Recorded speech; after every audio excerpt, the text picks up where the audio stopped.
গ্রামের ছোট্ট বাজারে এক বয়সী মহিলা ছিলেন, তার নাম রহিমা খাতুন। স্বামী বহু বছর আগে মারা গেছেন।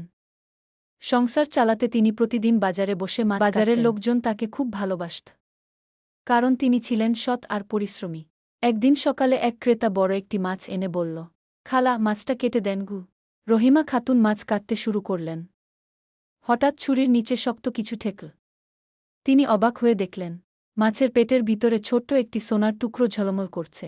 তিনি প্রথমে ভয় পেলেন, তারপর ভাবলেন এটা নিশ্চয়ই আল্লাহর দান। কিন্তু রহিমা খাতুন সৎ মানুষ ছিলেন। তিনি সোনাটা নিজের কাছে না রেখে ক্রেতাকে ডেকে বললেন, বাবা, তোমার মাছের ভিতরে এটা পাওয়া গেছে কি? ক্রেতা অবাক হয়ে বলল, খালা, এটা আপনার ভাগ্য, আপনি রেখে দিন গু।